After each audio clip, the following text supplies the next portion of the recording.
सभापति महोदय, एक छोटी कहानी से शुरू करना चाहता हूं। हमारे विश्वविद्यालय में एक शिक्षक थे, वो कह रहे थे कि एक सेठ थे राजस्थान में, अचानक सांप सांप चिल्लाने लगे। तो लोग आए, बोले क्या हुआ? बोला देखो सांप अभी पेट पर से चल के चला गया। बोले काटा तो नहीं ना? बोला नहीं काटा नहीं, रास्ता देख गया है। So when I rise Professor, today, this is my court. Everyone in the house knows. Note of your use. sir, ये तो मैंने कहा है. sir, Go ahead. sir, I would want all of you to give me uninterrupted time. I'll not speak anything which is going to prick you or disturb your rhythm. What I wanted to say, sir, असल में कई वर्ष पूर्व भी देखा इस देश में, आज भी देख रहे हैं। जब बहुत बड़ी सत्ता आती है ना, तो कई ख्यालात आते हैं। कुछ अच्छे होते हैं और कुछ लगता है जिसको हम कहते हैं लोएस्ट हैंगिंग फ्रूट। मैं और मेरी सीनियर कलीग जया जी, हम लोग बात कर रहे थे, इतने पावर का करोगे क्या? कम है क्या? इतने राज्यों में सरकार है, केंद्र में सरकार है, 303 का बहुमत है। उसके बावजूद अगर किसी निर्वाचित सरकार को लेकर के ये आपकी प्रणाली हो, कार्य प्रणाली हो, जहां की सुप्रीम को 11 मई को सुप्रीम कोर्ट का ऑब्जर्वेशन हुआ, मेरे कई कलीग कह चुके हैं। संभवतः हमारी सरकार ने सोचा होगा कि वेकेशन में जाने से पूर्व उनको कुछ ऐसा पकड़ा दो कि अवकाश में भी वो सोचते रहे इसके बारे में। तो उन्होंने 19 मई को ये ऑर्डिनेंस लेकर के आए। तो अब जजों का काम था कि इस पर लगातार सोचते रहे। सर, इससे पहले कि मोटा मोटी कुछ बिंदु पे मैं आऊं, मेरे कुछ साथी वो जिन्होंने लोकसभा में वोट किया है, most likely they will do the same here. हालांकि लोकसभा के बारे में मैं जिक्र नहीं करना चाहता था, माननीय सभापति महोदय, डाइवर्सिटी शब्द का आप बहुत जिक्र करते हैं, हम सब उसमें रिजॉइस करते हैं, हमारी प्राइड है वो। लेकिन एक मंत्री महोदया डाइवर्सिटी बोलते बोलते बोल गई कि इंडिया इज कॉम्प्लिकेटेड। सर, बचपन से लेकर आज तक इंडिया कॉम्प्लिकेटेड नहीं लगा कभी। ये रिकॉर्ड में है पार्लियामेंट के, इसलिए मेरी चिंता है। इंडिया कॉम्प्लिकेटेड नहीं है सर, बड़ा सहज स्वभाव है इंडिया का, महासागर वाला है सर, सब कुछ समा जाता है, मजहब हो, धर्म हो, जाति हो, कौम हो, कोई हो।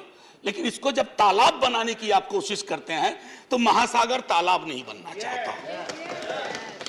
सब फॉर ऑल दोज फ्रेंड्स, बड़ी अच्छी अच्छी बात कही, इक्वी डिस्टेंस।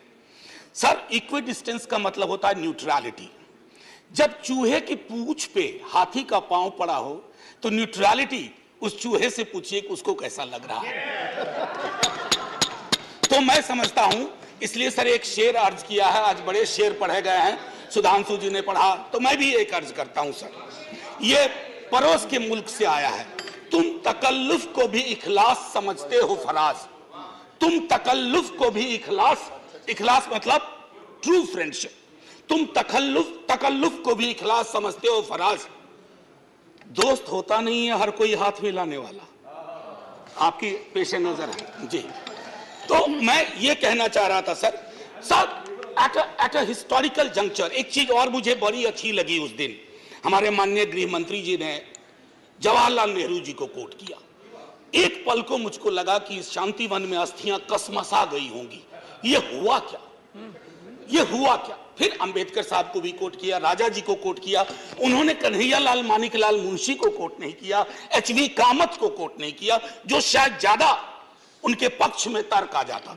सर, विश्वविद्यालय में मैं पढ़ाता हूं तो पीएचडी के स्टूडेंट्स को साइटेशन हम लोग सिखाते हैं, जिसको कहते हैं एथिकल साइटेशन। एथिकल साइटेशन में यह नहीं होता है कि सेमी कोलोन के बाद का ले लिया और शुरू वाला छोड़ दिया। उदाहरण के लिए कहता हूं कि आज तक इस दुनिया में सबको लगता है इस देश में कि मार्क्स ने कहा था कि धर्म अफीम है, religion is the opium for masses. Sorry sir, the entire quote is religion is the sigh of the oppressed creature, the heart of a heartless world, and the soul of soulless condition. It is the opium of people. Sir, अब इसमें क्या किया हमने? सिर्फ opium वाला line निकाल लिया और मार्क्स को कह दिया कि धर्म विरोधी था। सर, मैं इसलिए कहता हूं साइटेशन बहुत इंपॉर्टेंट चीज है। बहरहाल जवाहरलाल जी की अस्थियों को मजा आया होगा, जहां तक मुझको लगता है शांतिवन में।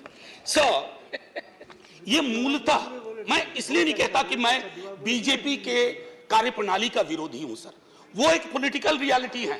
हम भी एक पॉलिटिकल रियलिटी हैं। हम शत्रुता की जुबान से हमें एक दूसरे को संबोधन नहीं करना चाहिए, ना सदन में ना सदन के बाहर। साहब हम इंडियन मुजाहिदीन नहीं है साहब, हम ईस्ट इंडिया कंपनी नहीं है। हम वो भारतवर्ष हैं जिसको महासागर मैंने कहा, और उस महासागर में आप भी हैं, हम भी हैं। हम और आप एक दूसरे की कीमत पर नहीं है। तो सर मैं ये कहना चाहता था कि ये प्रतिगामी बिल है। सर आपको घंटी नहीं बजाना पड़ेगा, मैं प्रॉमिस करता हूं, पक्का उसी में खत्म कर दूंगा। सर प्रतिगामी मैंने क्यों कहा? दुनिया देख रही है कि हम कितना प्रोग्रेसिव लेजिस्लेशन ला रहे हैं। सर ये मुझे जो चिंता इसमें ये हो रही है कि माननीय सर्वोच्च न्यायालय ने एक निर्णय दिया। सर कुछ सोच के दिया होगा ना। आप अक्सर कहते हैं कि नेहरू नहीं चाहते थे। अरे नेहरू 56 में नहीं चाहते थे, 67 वर्ष बीत गए हैं, हकीकत नहीं बदलती क्या?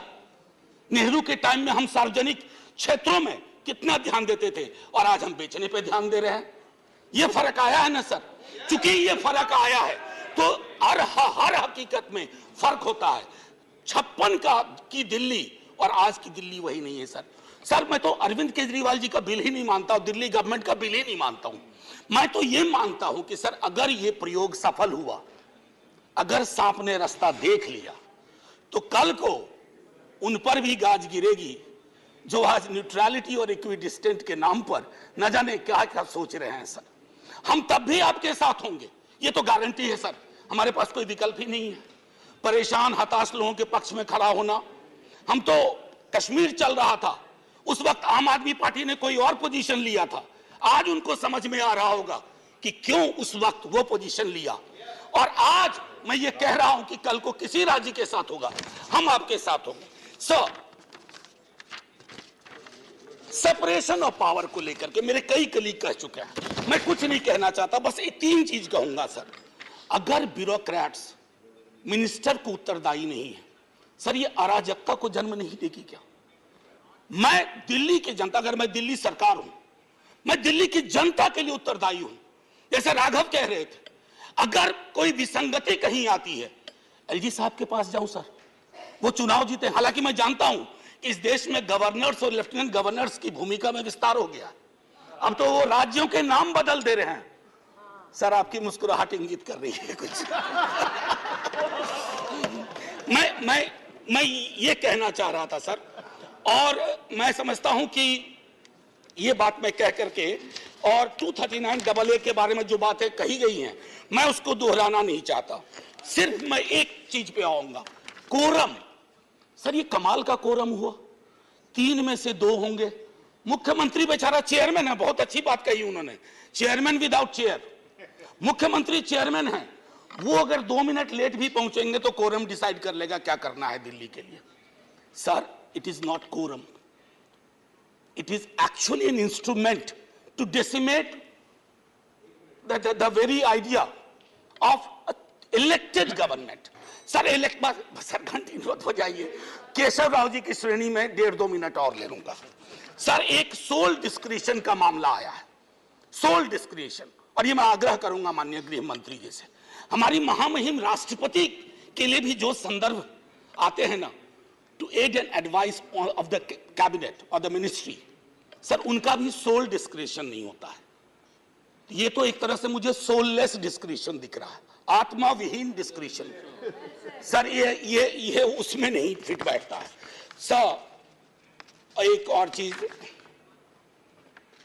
मैं अभी कल गूगल कर रहा था सर, फेडरलिज्म पर 2 बहुत महत्वपूर्ण कोट मिले इंटरेस्टिंग लोगों के, एक चंद्रबाबू नायडू जी का, एक नवीन पटनायक जी का। वो कोट मैं पढ़ना नहीं चाहता हूं, बस मैं बता देना चाहता हूं। आखिरी सर, ये पेशे नजर तमाम लोगों के जो कहते हैं, अपील करते हैं कि साहब मदद करो इस बिल पे, तो दुष्यंत जी कह के गए थे कि उनकी अपील है कि हम उनकी मदद करें, चाकू की पसलियों से गुजारिश तो देखिए। सर ये चाकू पसलियों से कह रही है हमारी मदद करो। सर ये आसान मामला नहीं है। जय हिंद सर, जय हिंद। करीम